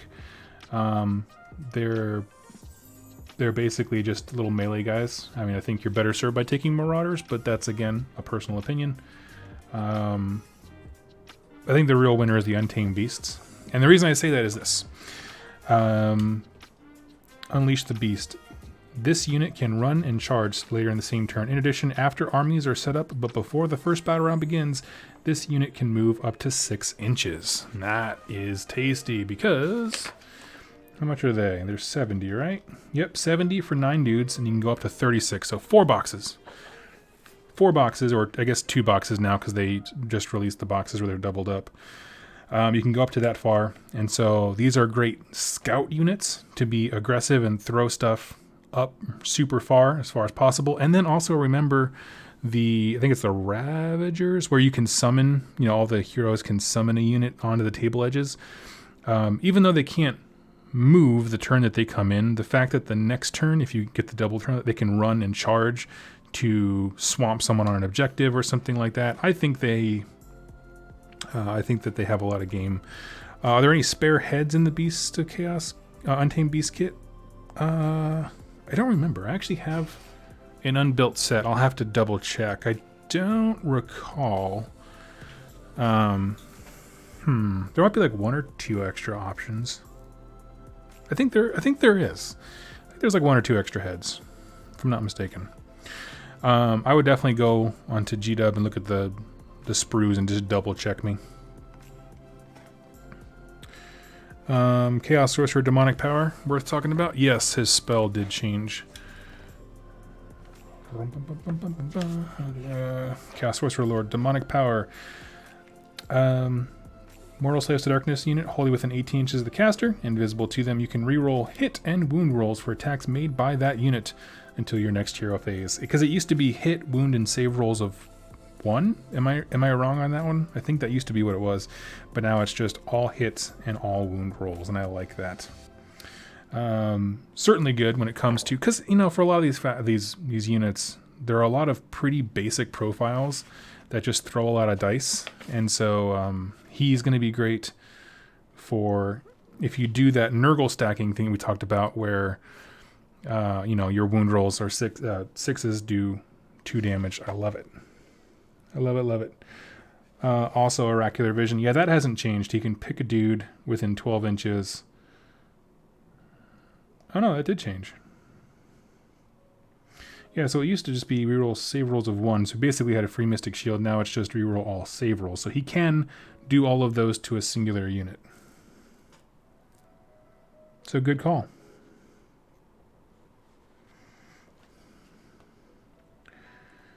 Good call, friends. So as far as the Warcry stuff, I think the Untamed Beasts are good. If you need something that's going to act as like as an anchor, you can reroll save rolls for attacks that target this unit if it has not made a normal move in that same turn. So they run forward, they get stuck in, and they're just going to sit there on a 4-up rerollable. Not bad. I don't think there's many ways to add to their save roll, but yeah. Let's see. No, just built the Untamed Beast. There's a couple of weapon choices. That's it. Okay. Yeah, I wasn't sure on that one. Thank you for correcting me.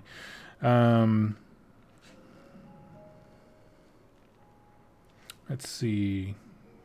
Yeah, I don't know. That's my choice. I like it just so happens that I'm building a whole bunch of Untamed Beasts right now for the campaign. So that's exciting. And then we have the Mindstealer Sphinx and the Fulmoroid Crusher, which are both Warcry monsters that have yet to be released. Mindstealer Sphinx, I'm just going to put it really briefly, really bad at everything, except for the fact that there is a little mini-game he can play where you and your opponent, it's in the hero phase, you both have a die and you reveal to each other. And if it's the same, nothing happens. If the die are different, then you pick a unit and they have to fight last. That's it. That's his thing. All he does is contribute a little bit to the, as people call it, the activation wars. But Fulmoroid Crusher, he's just a 10 wound beatstick, not dissimilar from the Korgorath of just being like, a monster that is out there for a few extra wounds and can get in people's way. Let's see, how much is he? Fulmoroid Crusher. He's 100 points. That's not a bad deal. 10 wounds, 5-up save.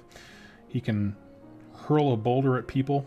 Everything he does is 2 damage. I will say, as someone who loves Warcry, and we just started our campaign for it, he has a bunch of rules that affect terrain, and I want that to translate over to Warcry, because we had a situation during our campaign night where someone was on a piece of high terrain, and because the opponent was playing Iron Jaws with 3-inch move, we had to kind of house rule it so he could actually get up there to him.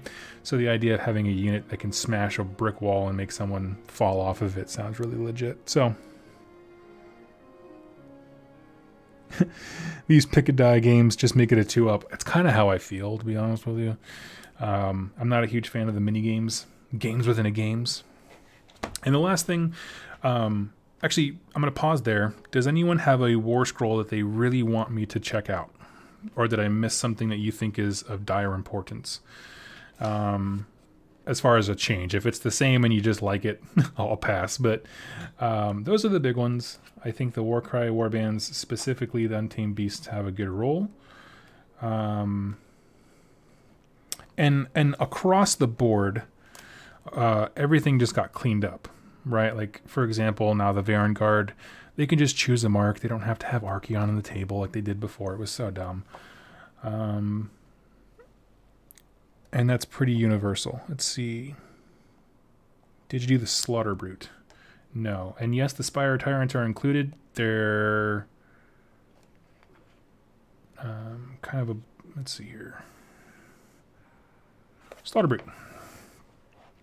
Interesting note, the Slaughter Brute and the Mutalith Vortex Beast do not have the Khorne and Tzeentch keywords, respectively. When you select this model be a part of army, you can give it the following chaos keyword, Khorne, so they don't have to. That's the important part. But they can. I can't think of a situation where they wouldn't, because everything affects Slaves to Darkness monsters. Even if it has Khorne or not, it wouldn't affect it, but whatever, for thematic reasons. When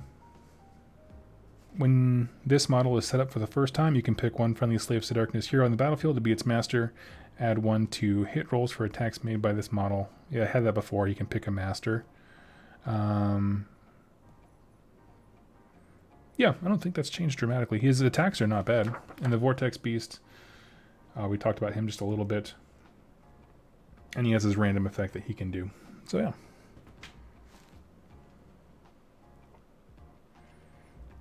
Let's see.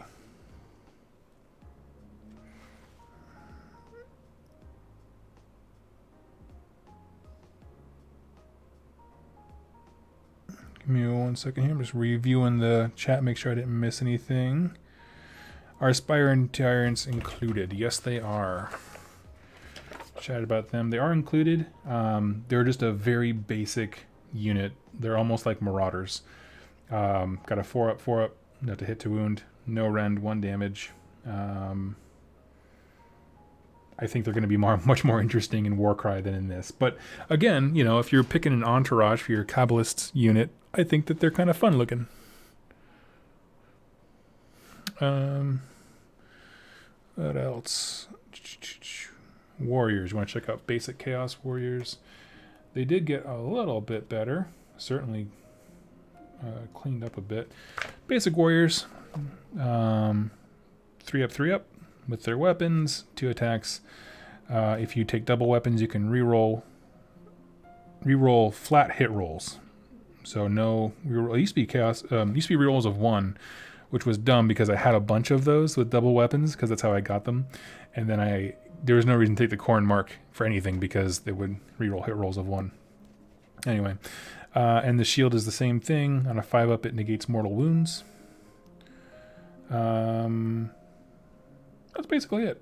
They just kind of cleaned up the profiles a little bit, and I like the change they're making now going forward with like the unit champions just getting an extra attack versus like +1 to hit, because it just slowed things down. And they still have the halberd and great blade options, which are separate things you have to buy online to add to them. The only thing you can build straight out of the box is double hand weapons or shields. Let's see. Can they now have mixed weapons? They can't. Oh, can they have mixed weapons within a unit? A unit of Chaos Warriors has any number of models. Each is armed with one of the following weapons. Chaos hand weapon, rune shield, or chaos. Oh, I guess technically words is written. It could be, right? Is armed with the following weapon options. I'm gonna say personally, because it can be read either way, right? A unit of Chaos Warriors has any number of models, and that each could refer to each unit or it could refer to each model. I'm going to say each unit. That's how they've been doing it. I think they went through extreme work to make sure the Ardboys didn't have mixed weapon profiles.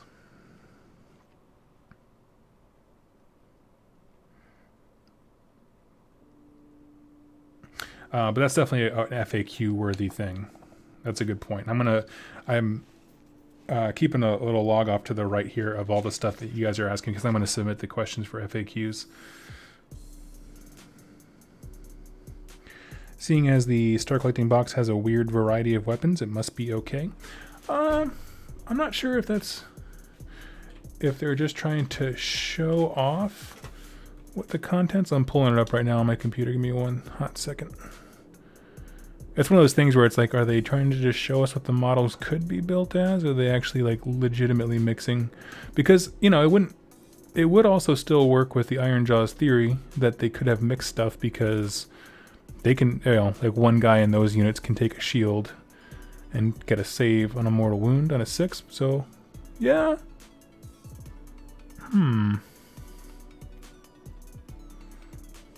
Then again, I pulled up the actual image for the Start Collecting box right now, and in the picture for the actual artwork, they all have a hand weapon and a shield, so it's not mixed. So I don't know. I don't know. That is a good FAQ question, because it is written to be worded as both. Soul Grinders, I like them. I don't have a reason to like them, but I like them. What else? Okay, well, I'm going to finish up the stream talking about the endless spells here. And there are 3. So there is the 8-fold Doom Sigil, which I'm assuming is the Sigil of Doom. Right there. And it's an interesting one. It is not predatory. So it is casting value 5, super doable. Set it up wholly within 12 of the caster.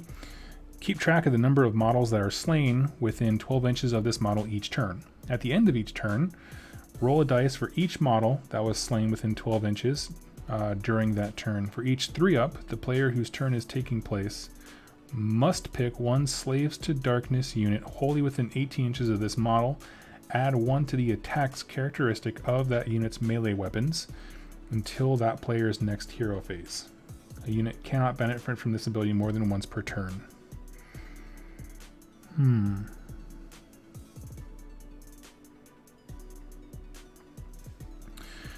Okay, wait. At the end of each turn, roll a dice for each model that was slain. The player whose turn is taking place. So it affects every turn, and when it's your opponent's turn, they have to choose Slaves to Darkness units wholly within 18 inches. That's interesting. Yeah, it's a must. That's a very weirdly worded thing. So you throw it out there, and if it's your turn, count up the number of dead guys in the 12-inch radius, and roll a number die each. So let's say you get 4 3-ups. 4 Slaves to Darkness units at your choice get +1 attack. And if it's your opponent's turn, they still have to choose that, but they can choose, like, you know, suboptimal choices. So that's interesting. But they do, it says that you must choose. So that's interesting. So that's a weird one. It's not predatory, so they can't really, you know, they can take control. They kind of take control of it, but there's nothing they can do with it because it doesn't move. Okay, now we have the Darkfire Demon Rift, which is, I'm assuming, this guy barfing flames out of hell. Darkfire Demon Rift is a single model, predatory. Can move up to 12 inches and can fly. Summons on a 6, has to be within 9 of the caster. When this model is set up, you can immediately make a move with it. 12-inch move is really good for an endless spell. After this model has moved, each unit that has any models it passed across and each other unit is within 1 inches of the end of its move suffer D3 mortal wounds. And fueled by sorcery, add 1 to the number of mortal wounds inflicted by this endless spell for each wizard and each other endless spell that is within 12 inches of it after it has moved. So that's a super interesting one. So if you start the movement outside of 12 from any wizard or endless spells, but you still end it, by the way it's written, all the things that you passed across, even if you weren't within 12 during those movements, because you ended your move within 12 inches of a wizard or endless spell, it does inflict number of mortal wounds inflicted by and each wizard. So yeah. So you're doing more mortal wounds just by ending your movement near a wizard. And it doesn't have, it's not bound by a phase, like the hero phase or anything like that. And so your Kabbalist guy who can make endless spells move again can target this to do it again. And you can just move around in a circle and right there again and do the same thing. Unless I'm wrong. Can someone give me a reason why I'm wrong? Did I misunderstand something about endless spells? Because that seems awesome. D3 mortal wounds is fine. You know, you don't have to roll on it. You know, it's not like on a 4-up it takes D3 mortal wounds. It's just boom. Let's see, and then we'll go to the last one here, which is the Realm Scourge Rupture, which is, I'm assuming, our spike wall. And this is a weird one. It's predatory, moves 9 inches, casts on a 7, and has to be set up wholly within 9 of the caster. Its abilities. When this model is set up, the player who set it up can even make a move with it.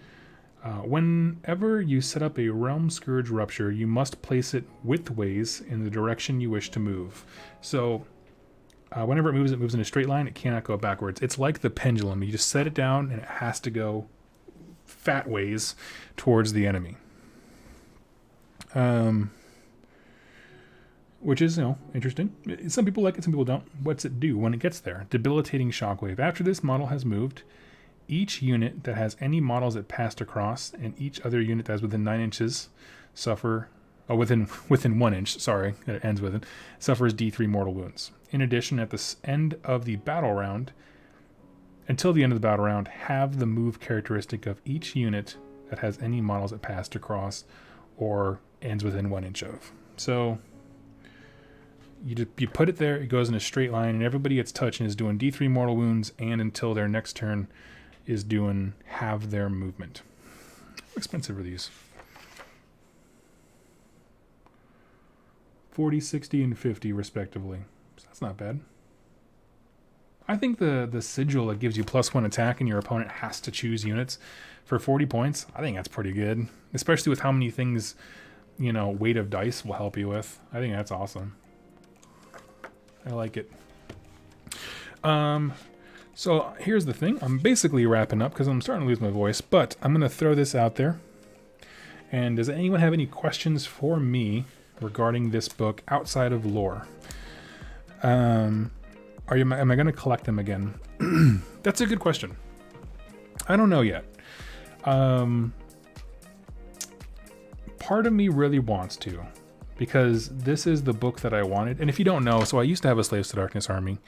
And I sold it off because I reached a point where I was like, even if the army comes out, I want to paint it better, so I want to start over.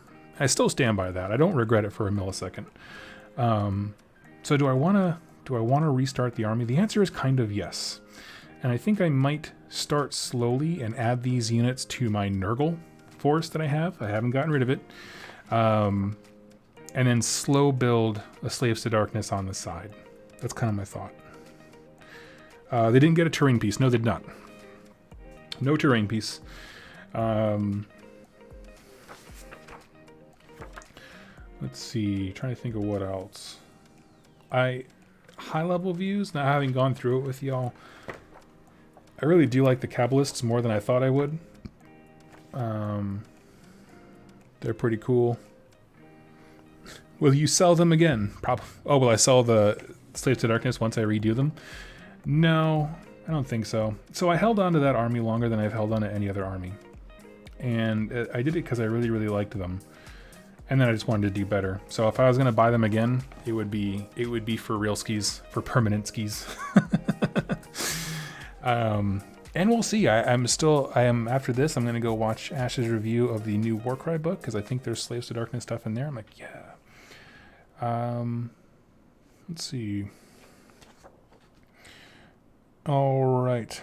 Any final questions? I'm going to go ahead and call it. We got like a minute left to ask if you have anything. The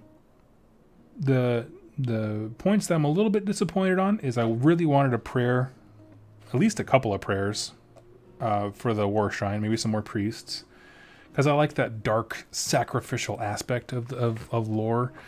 But they didn't get that, and that's fine. But I think what we got in terms of better wording that's not from 2015, and the ability to take marks, I think this helps all of Chaos. Right? There's not a single Chaos army outside of Skaven that didn't get better, because even my Magakin of Nurgle can still take these units, and they're just written better and smarter. The language is cleaned up, it matches stuff now. So I don't know, I like it.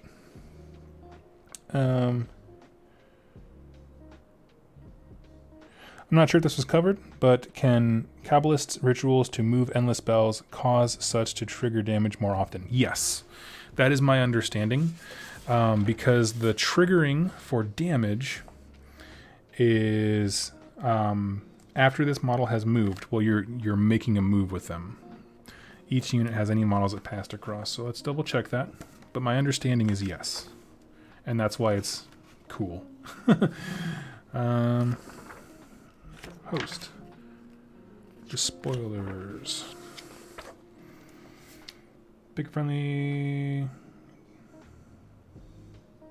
Yep, you can move that in the spell. So my understanding is that that is correct, because the damage triggering is based on movement, and this specifically says you make a move. Nothing says it doesn't affect it.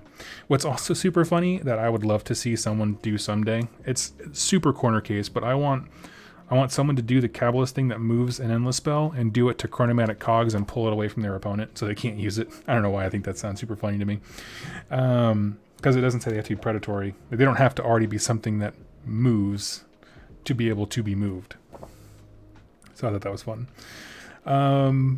Yeah, no, and then the Darkfire Demon Rift I think really leans heavily into that, where add 1 to the number of mortal wounds inflicted by this endless spell for each wizard and endless spell within 12 inches of the model after it's moved. So you can just keep getting the most out of those bonuses based on the Cabal thing.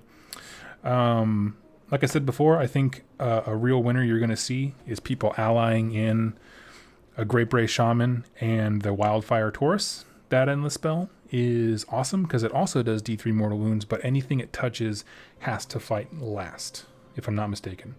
So that's going to be one where the Kabbalist thing, you take a Kabbalist, you do the command trait that lets you manipulate endless spells on a 2-up rather than a 3-up, and Great Bray Shaman cast the Wildfire Taurus, and then the other Kabbalists are able to manipulate it mid-turn. That is my hot take on that one. But if you're just talking about basic army building, I think the Nurgle stuff's, you're going to see a lot of it. I think you're going to see a lot of Nurgle. Yeah. You can even use Skaven ones with Allied Vermin Lord Corruptor. Yes, because he's a Nurgle. Yep, he can come in. Yep, so be thinking about all of your endless spells, because they can ally you in with any of the Chaos Gods and Beasts of Chaos. Obviously the Khorne ones are prayer-based, so you can't affect those. They're not endless spells, I don't think. And then Tzeentch doesn't have them. Nurgle doesn't have them. And Slaanesh does. The Beast of Chaos does too. So yeah. Alright. Friends, I'm going to go ahead and hop off. What do you think about building this army? And I'll get back to you. Stay tuned this week for lore videos. That's what I'm going to be doing the rest of the day as I work hard at getting content for y'all. Thank you so much for watching. And I will check out with y'all later and let you know how I feel about this. Y'all have a great day and happy wargaming.